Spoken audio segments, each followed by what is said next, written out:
हाँ जी, good morning. अगर सो रहे हैं तो जग जाइए, और अगर जगे हुए हैं तो चलिए आज के दिन को स्पेशल बनाते हैं। आशा करते हैं आज का दिन आपके लिए अच्छा हो और आज की शाम आपके लिए खुशनुमा हो। किसके लाइफ में क्या चल रहा है ये बात कोई नहीं जानता, किसके दिल में किस बात का दुख है ये भी हर किसी को नहीं पता होता। हम सबसे अपनी बातें शेयर तो नहीं किया सकता ना, लेकिन अगर अच्छी बातों के साथ दिन की शुरुआत हो तो उस दिन की तो बात ही कुछ और है। कौन सी बात किसी आपकी ज़िंदगी बदल दे ये किसी को नहीं पता होता। कहते हैं ज़िंदगी में इंसान जैसे जैसे तरक्की करता है वैसे वैसे उसका मनोबल, उसका कॉन्फिडेंस बढ़ता है। लेकिन इन दोनों चीज़ों के साथ साथ एक चीज़ और होती है जो ज़्यादातर लोगों में बढ़ती है, वो होती है सफलता होने का घमंड। आपने भी ज़िंदगी में एक चीज़ देखी होगी ना, कुछ लोग बाहर आपको ऐसे मिलते हैं जिनके अंदर इतना एटीट्यूड होता है कि वो अगर आपका स्टैंडर्ड उनसे नीचे है तो आपसे वो सही ढंग से बात तक नहीं करते। ये एक आम इत्तेफाक है। क्या ज़िंदगी में हमेशा ऊपर चढ़ने के बाद नीचे वालों को छोटा समझना सही होता है? क्या आपके पास ऐसा नहीं होता कि जो भी आपके पास जिसका स्टैंडर्ड नीचे है उसकी वैल्यू आपकी नज़र में बिल्कुल ज़ीरो हो? मैं आपको एक कहानी सुनाता हूँ जो उम्मीद है ये कहानी आपकी ज़िंदगी में एक बेहतरीन बदलाव लाएगी। रमेश एक आइसक्रीम बनाने की फैक्ट्री में काम करता था। वो एक सीनियर पोस्ट पे एक मैनेजर था और वो अपने काम को लेके बहुत ही सीरियस रहता था। और ये बात भी थी कि फैक्ट्री के बाकी सारे वर्कर्स उसके लिए कुछ भी नहीं थे, वो उनसे सही ढंग से बात तक नहीं करता था। एक दिन शायद किसी कारणवश होने से वो फैक्ट्री में देर रात तक काम कर रहा था।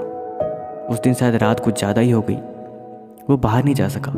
फैक्ट्री के सारे वर्कर्स निकल गए और निकल जाने के बाद वो आइस बनाने वाली जो एक कमरा होता था उसमें कुछ इंक्वायरी करने के लिए गया। जब वो इंक्वायरी करने के लिए गया तो अक्सर उस कमरे का टेम्परेचर कुछ ज़्यादा ही लो रहता था। दरवाज़ा पता नहीं कैसे लॉक हो गया और दरवाज़ा फिर उसने खोलने की बहुत कोशिश करी, लेकिन दरवाज़ा नहीं खुला। वो बेचारा थक गया और उसके मन में घबराहट होने लगी। अब वो कैसे करे? फैक्ट्री के सारे वर्कर्स निकल गए हैं, अब कोई है भी नहीं जो उसकी मदद करे। तो चुपचाप वहाँ बैठ के रोने लगा, लेकिन ठंड के मारे उसकी हालत बहुत ख़राब होती जा रही थी। अगर ऐसा ही वो 1-2 घंटे और रहता तो उसकी मौत निश्चित थी। वो दरवाजे पे बैठ कर ज़ोर ज़ोर से चीख रहा था, चिल्ला रहा था, लेकिन कोई भी उसे खोलने को तैयार नहीं था, क्योंकि दरवाज़ा खोलने के लिए कोई वहाँ पे था ही नहीं। तो खोलना तो बहुत दूर की बात है। रमेश को अब कुछ समझ नहीं आ रहा था परमात्मा से सिवाय मदद मांगने के और बैठ के रोने के। लगभग 20-25 मिनट हो गए। ठंड के मारे उसकी हालत बहुत ही ख़राब होती जा रही थी।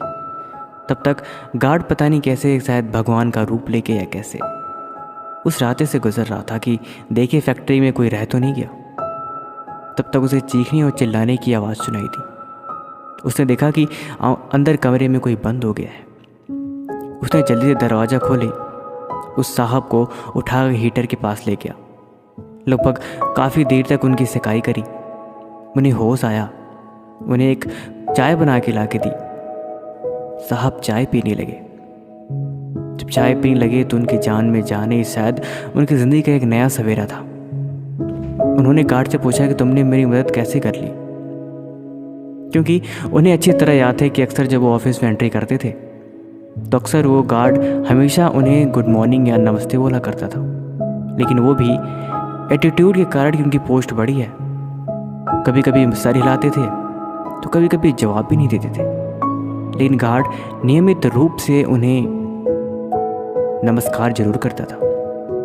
उन्होंने बोला साहब आप डेली, मैं आपको नमस्कार करता था, आज आप गए नहीं तो मुझे लगा कि क्या बात है, डेली आप इसी रास्ते से जाते हैं, शायद आपको मैंने नमस्कार नहीं किया, आप अंदर हैं, क्या बात है। इसी देखने के इरादे से मैं अंदर आया था, लेकिन इत्तेफाक ही आप परेशानी में दिखे और फिर मैंने आपकी मदद करी।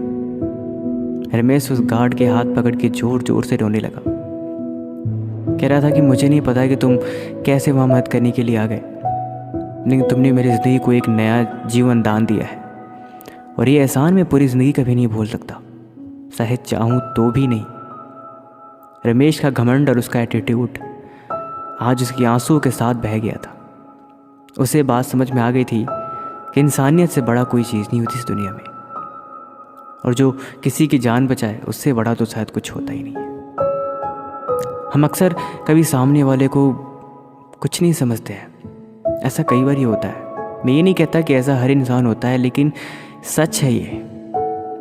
अगर आपसे स्टैंडर्ड का कोई नीचे वाला इंसान मिले तो अक्सर हम उसे गलत तरीके से देखते हैं, ऐसे जैसे कि उसकी कोई वैल्यू ही नहीं है। लेकिन मैं ये कहता हूँ कि बिना किसी इंसान को समझे कि वो कैसा है, उसको उसकी पर्सनालिटी और उसके स्टैंडर्ड से जज करना क्या सही होता है?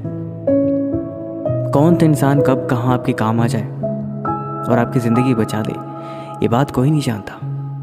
लेकिन एक बात तो सही है, जो प्रकृति हमेशा समान रूप से सबके साथ करती है। जैसा करोगे वैसा आपको मिलेगा, अच्छाई के साथ अच्छाई, बुराई के साथ बुराई। लेकिन ये बात तय है कि अगर आप उस माहौल में नहीं वैसा करते तो एक दिन आपको पछताना पड़ता है, इसी रमेश की तरह। ज़िंदगी कुछ ऐसे सबक सिखाती है, कुछ लोग उस सबक सीख के अपने आप को काफ़ी प्राउड फील करते हैं, तो कुछ लोग उस सबक से अपने आप को शर्मिंदा और गिल्टी फील करते हैं कि काश मैंने ये काम ऐसा किया ही नहीं होता। बाकी आपको ये कहानी कैसे लगी हमें कमेंट बॉक्स में ज़रूर लिखिए, और ऐसे वीडियोस के लिए इस चैनल को सब्सक्राइब कर लें। तब तक मिलते हैं आपसे हम अगले दिन सुबह के 8 बजे। Thank you so much. Have a nice day.